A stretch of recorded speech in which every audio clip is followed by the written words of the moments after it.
Hey, everybody. My name's Elizabeth Benton, and I'm excited to talk to you about some mindset shifts that are absolutely required for consistency.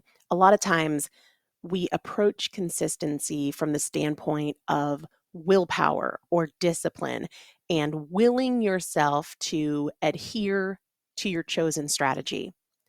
And there's a place for willpower, but at the end of the day, what determines your follow through is the conversation you have with yourself about it. Because you can establish the strategy, the plan that you desire to adhere to, and every single day talk yourself out of it.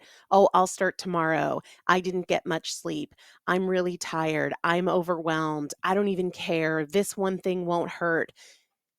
We have to upgrade our mindset in order to create patterns of behavior that are lasting and that aren't just at the mercy of our circumstances or our mood, or if we're feeling particularly motivated or unmotivated. Because while motivation is a very powerful force, it's not a reliable one.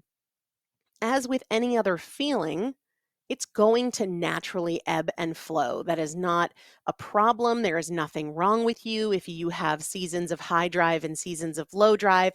We need to think in a way that makes our habits and our patterns reliable, not at the mercy of our mood. If you think about people who work out every day or athletes who show up and do the work, whether they're in the mood or they're not in the mood, they have the same ebb and flow of their feelings. They have the same experience of low drive days and high drive days. They have the same experience of things happening in their life, but it's how they think about them that is different than those of us who maybe have struggled with consistency.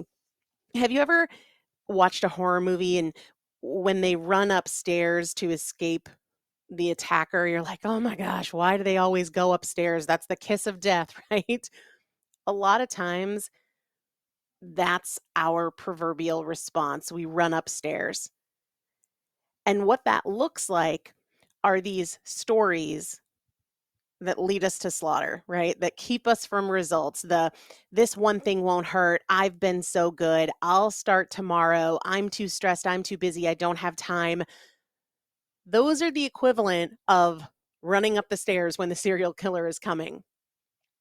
And I was writing an email the other day and I was telling about this cliche that you've probably all heard before that says, fool me once, shame on you. Fool me twice, shame on me. And essentially what that means is if somebody, say, scams you, takes advantage of you, steals your money the first time, that's on them, right? They messed up. You gave them the benefit of the doubt, they messed up. But if they scam you a second time, if they swindle you out of your money a second time, like shame on you because you should have known better. But we often fool ourselves 5 times, 20 times, 5,000 times, 3 times a week for 20 years. And the way to break out of this pattern is by upgrading our mental operating system, these mindset shifts. So I'm going to go through 10 of them and let's dive right in. The first is desire doesn't necessitate action. Desire doesn't necessitate action. Now, you not only probably know this, but you demonstrate this in other areas of your life. Maybe your boss asks you to do something and you think it's ridiculous just because you have the desire to say, are you kidding me? That's so stupid. You might not say it because you understand that there would be consequences that you don't want to deal with. But a lot of times in other areas of our life, say when we are facing a craving or we have low motivation, we're tired, we act as though that desire must be moved on. If we finish dinner and we said we weren't going to eat after dinner, but man, we are just craving something, a lot of times we'll tell ourselves that that craving is stronger than we are, that we were doing so well, but for the craving, and then it all fell apart. Desire doesn't necessitate action. These feelings are temporary. We don't have to act as though our intervention is required to make the feeling go away. So often, We convince ourselves that that is the case. I had to eat the thing because the cravings were just out of control, as though the only way to make the craving go away is to eat the thing. But that is not true. All feelings have a life cycle. They might build some momentum, peak, and then they diminish in their intensity. We act at that peak because it feels urgent, but it's not. Sometimes we just have to be willing to ride the wave. Yes, I want this thing right now, or I really don't want this thing right now, but I don't have to act on that feeling. It's the practice of restraint. It's just like my husband might say something and I really want to snap back and I really want to engage and I really want to retort, but that desire doesn't necessitate action. A lot of times, the most powerful and impactful and wise thing that I can do is nothing at all.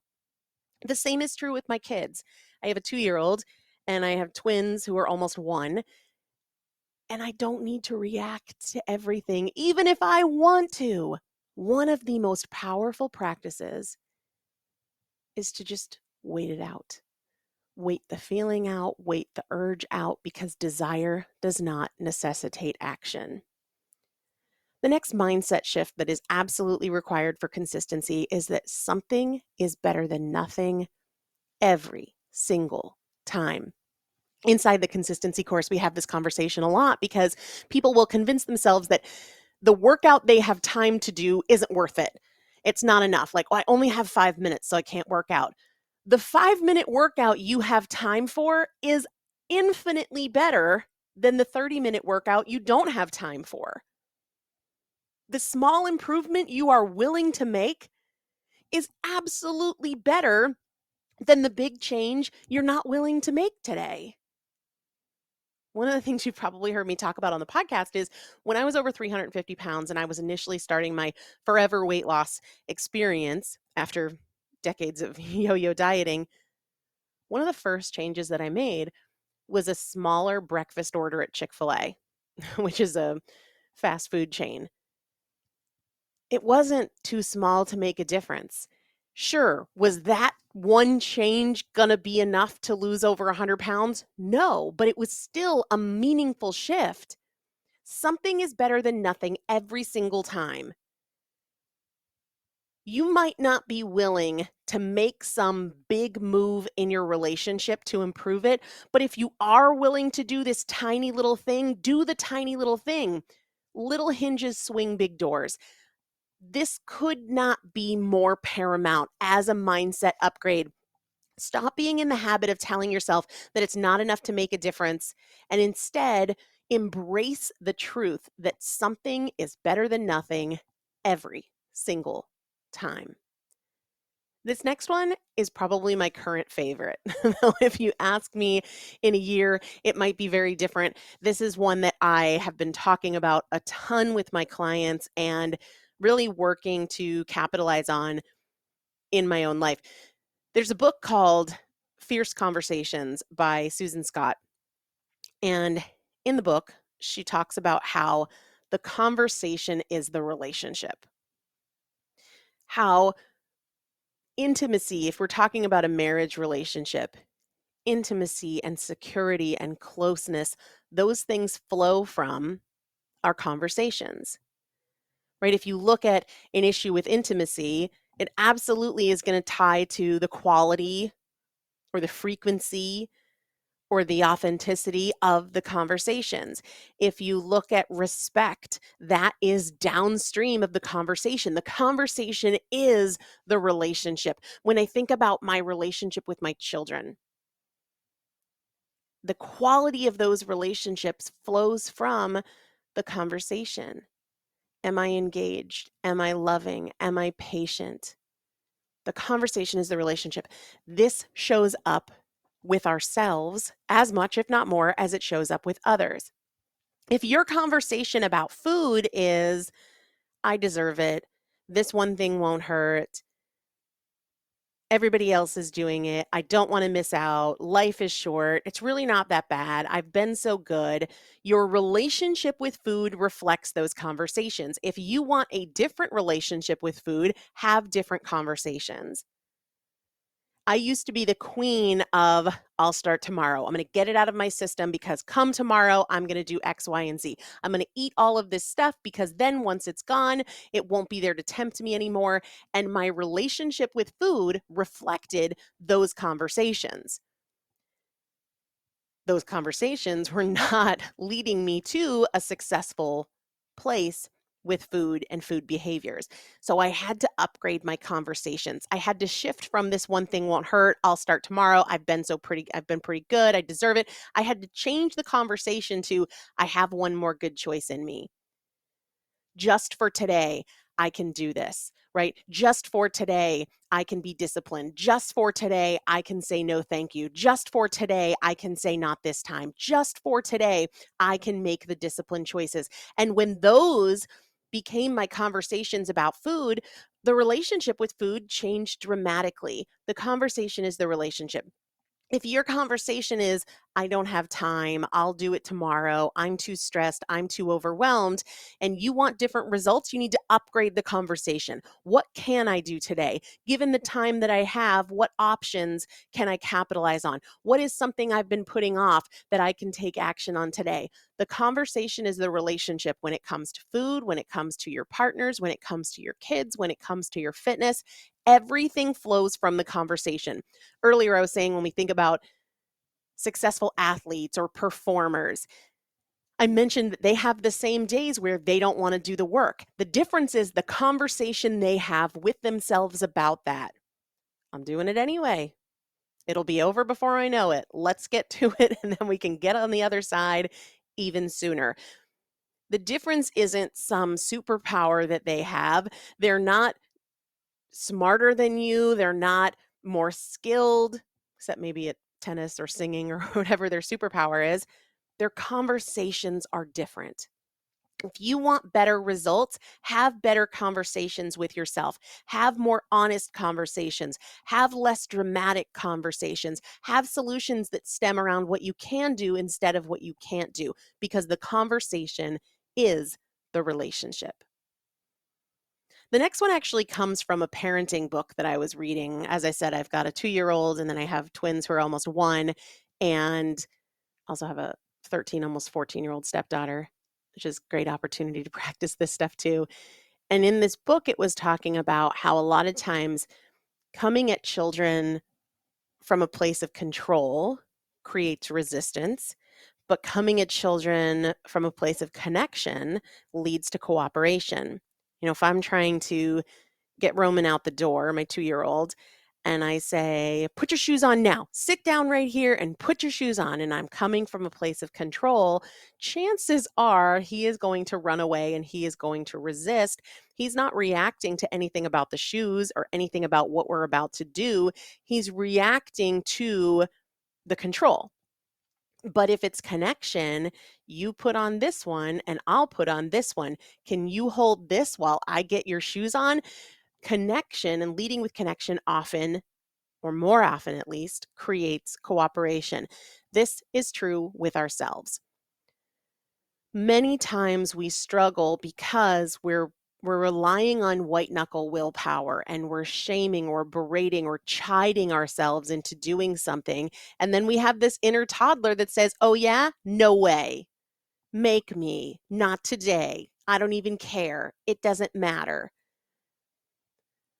If instead we lead by trying to connect to ourselves, connect to our goals, connect to who it is that we want to be and why we want to be this way and why this behavior matters. Connection leads to cooperation. I did an episode of the podcast, I think it's episode 903, where I talked about having many reasons, making them strong, and revisiting them often. That is a process of connection, connecting to yourself, to your desires, to your goals, to your reasons, instead of to your excuses. When we approach ourselves from a place of control, we were more likely to meet that demand with resistance. Try instead connecting. And that could be connecting in a way that is approaching yourself with encouragement, approaching yourself with love and compassion. And also, it can be a connection to your why, your goal, your journey, what you're trying to do and why. This next one is a really important one, no matter if you are pursuing a business goal, a relationship goal, a financial goal, a health or a fitness goal. Change your relationship with problems. It's very, very common and almost human to feel like a victim. Oh, this thing came up. I was doing so well, and then my hours at work changed, or I got laid off, or my kids got sick, or I broke my ankle. Change your relationship with problems. Instead of perceiving that you are a victim of the problem, look to see it as an opportunity to find solutions, to find new ways, to build creativity, to develop resistance, to fortify yourself, to maybe connect with other people, to try new things. Change your relationship with problems. It doesn't mean that you have to love the problem. It doesn't mean that you have to even appreciate the problem, but you do not have to be a victim of the problem. Practice showing up with greater determination. Practice showing up as a creative, energetic problem solver instead of, I can't believe this happened. This always happens to me. Why does it seem like I start to make a little progress and then the wheels fall off the bus and something happens that's outside of my control? Change your relationship with problems. We talk about the how of this inside the consistency course and applying this tool to real life situations. But for now, what I will say is start to brainstorm what that will look like for you, what that could look like, maybe how you've seen other people respond to problems in a way that you admire, and then you can start to practice those kinds of approaches. I love this one so much. And it is something that I really enjoy practicing with my kids, but of course also with myself. Transform mistakes with initiation. I was talking about this just the other night on a call with my consistency course clients, how so often mistakes are met with judgment. I dropped the ball. I was doing so well. I had a good day, but then this happened. Transform mistakes with initiation. Here's what this looks like.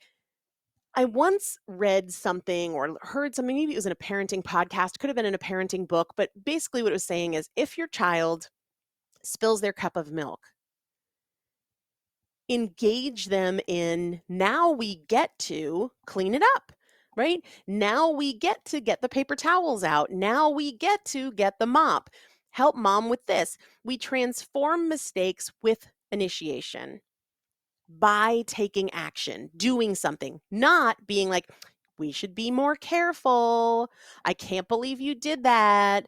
Why weren't you paying attention? That is so often the default response to mistakes is, oh, I can't believe I did this. Why do I always do that?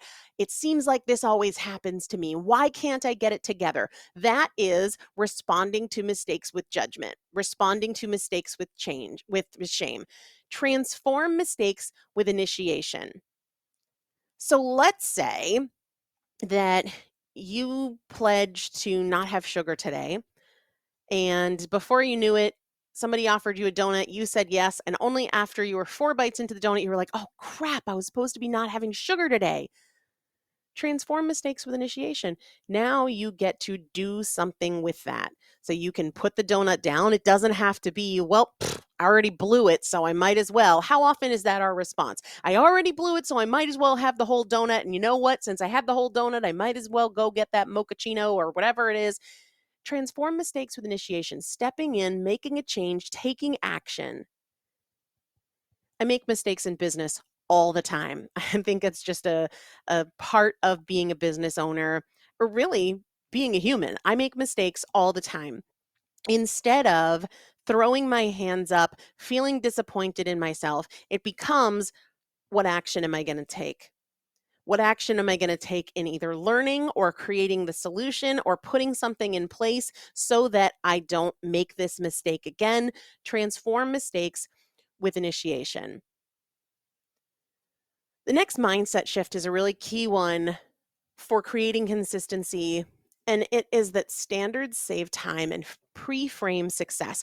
One of my clients in the consistency course the other night, we had a coaching call and she was saying, I've been doing really well and I went out with my friends and I had a drink and I felt okay about the decision to have a drink, but now I'm wondering, was I just letting myself off the hook? Like, how do I assess this decision? Was it okay, or should I have been a little bit more disciplined or harder on myself or any of those things? And I said, this is where it's really valuable to have standards, because if you do not have a standard, then you have to make this decision again and again and again and again. For example, if you say that you want to work out more, but you don't have a standard around that, then every day you are putting yourself in the position of being like, am I going to work out today? What am I going to do for my workout today? And when we are trying to decide every day, we are putting that decision at the mercy of our circumstances, at the mercy of our mood, at the mercy of our energy level. And that is a recipe for inconsistency. I shared that one of my standards is, if I'm going to drink alcohol, I'm not going to have sugar. Without that standard, that means that every dinner out, every party, every single situation where there's alcohol and or sugar, I have to debate it anew every time. That creates more of an energy demand, more of a time demand, and the work feels harder because I'm just always having to talk to myself about this. I'm always having to make this decision. And if I'm more tired, if I'm less motivated, if I'm in a bad mood, if it's been a crappy day, that decision is going to be lower quality in a lot of situations than if I'm having a day where I'm in a great mood, where I've made great choices. So it's hinging on my circumstances instead of being reliable and fixed. Another example of this is, I lead with protein, right? So if we go out to dinner and I'm just trying to decide fresh every single time what I'm going to have, then maybe if I'm in a bad mood or I'm hormonal or I haven't eaten much, I'm going to play the game of justification. Well, I haven't really eaten much today and I had a good workout, so I can go with the pasta. But if I know I can have anything here, but I need to lead with protein, then even if I'm tired, even if I haven't eaten that much, no matter what is going on with my energy or my mood or my motivation or my circumstances, I can have some degree of reliability with that. So standards save time and they pre-frame success. Develop standards. We go through a lot of tools and examples for what this looks like with different kinds of goals: standards around nutrition, standards around fitness, standards around marriage, standards around parenting, standards around time management or home management. We talk about a lot of the specifics of that inside the consistency course, but standards save time and pre-frame success.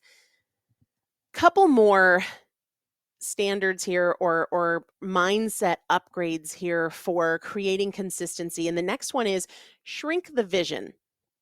Shrink the vision. It can feel very overwhelming, especially if you have a goal that's going to take a long time to hit. When I was at my heaviest, I wanted to lose over 100 pounds. And it always felt like there's going to be so much work required, so much discipline required, so much deprivation required to get to that end point. And that often felt overwhelming. When I was writing a book, that just felt mammoth. It felt huge. There were so many things that I was gonna have to do, and when I focused on all of them, it was very hard to take action. This is where I would practice shrinking the vision. I'm going to pick one idea and I'm gonna free write about it for 15 minutes. Or I'm gonna go to this page and I'm going to expand with examples, using examples from my own life, using examples for clients, and I'm going to come up with as many examples just in list form as I can in 7 minutes. Shrink the vision. It might feel like eating healthy and losing weight is huge. Okay, I'm going to shrink the vision by just having 5 wins today. What are 5 wins? It could be, I took my supplements, I had water before I had coffee, I got in 10,000 steps, I didn't eat after dinner. You can shrink the vision to the next hour, to just today, to after dinner tonight. When you feel overwhelmed or uncertain of the whole path, shrink the vision. The next mindset upgrade that is really important for building consistency is understanding that there is a very big difference between having a plan and being prepared. Oh, do we love planning? It feels very good to establish a plan. This is what I'm going to do. I now feel more in control. I also feel more productive because I've got this plan together. But then what happens? Execution. And that can bring a whole host of barriers and obstacles and excuses. Having a plan might be, this is what I'm going to eat today, or this is what I'm going to eat this week. Being prepared is, what can I do to make it easier to execute? What can I do to make it easier to execute? I knew, for example, that this week was a heavy work week for me. And having 3 little kids, I can't count on a 40-minute block to prepare dinner because chances are Roman's going to want to play with me and the twins are going to be crying and Chris is going to be mowing the grass or something like that. So I asked myself, what can I prepare ahead of time that will make it easier for me to execute my food plan this week? And one of those things was, while my father-in-law is here, I'm going to make a triple batch of, in this situation, it was cod cakes, so that not only do we have dinner for tonight, but we'll have my lunch for tomorrow. We'll have leftover dinners for tomorrow night. That is preparation. Very different from planning. It's so different for me to have a plan for work and to be prepared to execute that plan. One of the things that I've learned to do with my podcast is, it's one thing to have a plan for episodes. It's another thing to prepare myself for success by outlining certain key points, certain teaching points before I sit down to record. If I just have the plan, then I might sit down and be like, I don't know where to start. Should I come up with a title? Should I brainstorm some ideas? Should I just hit record and wing it? Understand and capitalize on the very big difference between having a plan and being prepared. The last one, and this is so huge, is that successful people ask for help. You might have heard me talk about this on the podcast. If you're one of my clients and you happen to be listening to this and you're also in the consistency course, you've heard me talk about it a lot. But recently, I was taking a course and I knew of myself that I have a past pattern where I will pay for a course and I will start off really strong and then I drift and I disengage and I don't finish. I don't know if any of you can relate to that, but that is especially true for me when something is technical and difficult and requires a lot of work and cognitive capacity and troubleshooting. So my commitment to myself was, not only am I going to stay engaged and I'm going to attend all the live calls, but I am also going to ask for help every single time I am confused and every single time I have a question. There's this notion a lot of times that it's embarrassing to ask for help, or that you should know the answer, or that people might think it's a dumb question. But the truth is, the most successful people in health, in business, financially, you name it, they ask for help. That is part of the key to success, not some like embarrassing outlet along the way. The most successful people ask for help. They rely on people who have more expertise than they do. I mean, if we look at the best athletes in the world, they have coaches, they have trainers, they have people who help them with meals. They're not trying to do it all. They don't feel like they should do it all. And this is the same in business. The most successful business people did not do it all by themselves. One of the important components that made them so successful is their willingness to ask for help. And so my willingness to say, even though I felt uncomfortable, even though I have a lot of that ingrained programming of, I should know the answer, or they might think it's a stupid question, I did it anyway, because those feelings are not actual barriers. They're just mental hurdles to clear. They're opportunities to get better and do better. Every single time I had a question, every single time something was unclear, my commitment to myself was, I'm going to ask. And just that single commitment meant that I finished the course, I did all the work, I implemented it, and I got really tremendous results. Successful people ask for help. This doesn't mean that you have to hire a coach, although maybe you should. If you want to go fast, you have to recruit help. If you want to go far, you have to have support. It's not because you can't do it alone. You probably can, but it will be harder and it will be slower, and your odds of getting where you want to go are going to be lower. And I want to reiterate, asking for help does not necessarily mean paying for help. I regularly ask my mom for help. I regularly ask my father-in-law for help. There are people in my life that I ask for help that I do not pay. But I also think that one of the most costly things financially and in terms of time and in terms of lost results, one of the most costly things is to try to save money by doing it yourself, even though that ends up costing you far, far more. Maybe it costs you far more in health outcomes because you didn't get the results that really you needed to improve your health. Maybe it costs you more in actual money because you missed out on opportunities that you would have seized if you were doing the work with the advice of somebody who really had expertise in that area. Successful people ask for help. Break that resistance that says, I don't want to draw attention to myself, or that might seem like a stupid question, because the fact is, the truth is, and this is something I say constantly to my clients, successful people ask for help. So those are the 10 mindset upgrades that are absolutely required for consistency. I want to take a couple minutes and address some things about the consistency course because I get a lot of questions about this. In my opinion, the most valuable piece of the consistency course is the coaching. At the end of the day, it's really hard to read the label if you're inside the jar, right? If you're inside the jar being your problems or your excuses, it's really hard to see clearly what you're actually dealing with.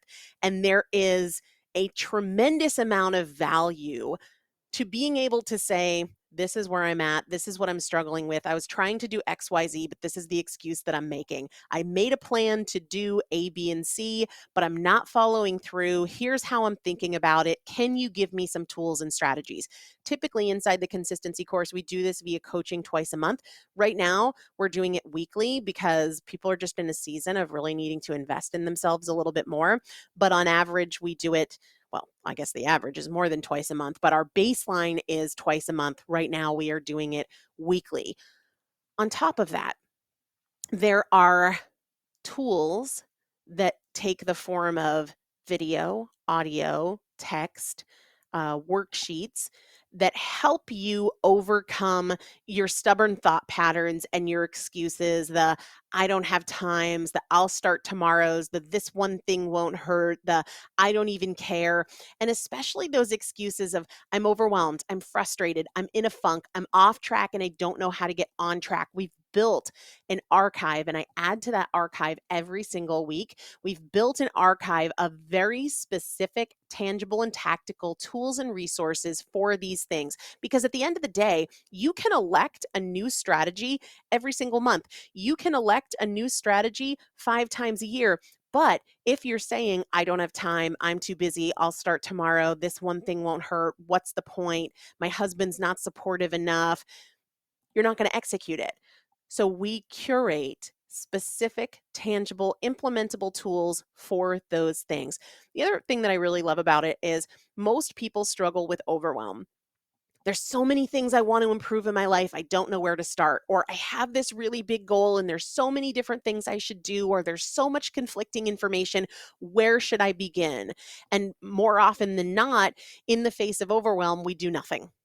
Right? Or we just plan and we gather more information, but we're not really in action. So when people come into the consistency course, the first thing that they do is they complete a detailed intake form where they share with me and only me their goals, their objectives, their most common excuses, where they feel like they should start, any questions that they have, and then they get a video response from me where I say, okay, There are all of these things, and I understand the many things that could get your attention. This is the one step that I want you to begin with. And this is the one thing you're going to do first, and then you circle back and we figure out where to go from there, because overwhelm can be paralytic.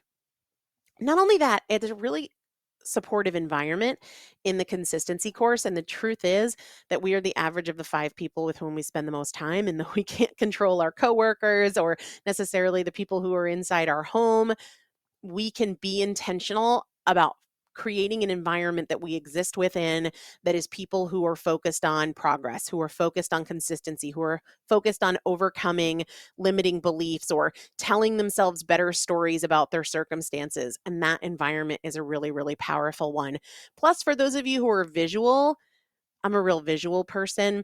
I created a consistency calendar that I mail out to you. It's a physical calendar that helps you visually observe your practice of consistency as you go through the days. And that has been a really fun tool to not only kind of gamify it, but make it very visual instead of just subjectively reflecting on, like, I think I'm doing better, but I'm not really sure. We can visualize it, we can quantify it, and that's a really cool, powerful tool.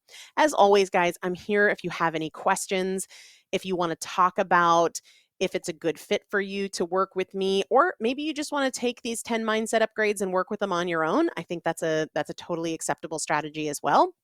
Thanks so much for hanging in for this training, and I hope to talk to you very soon.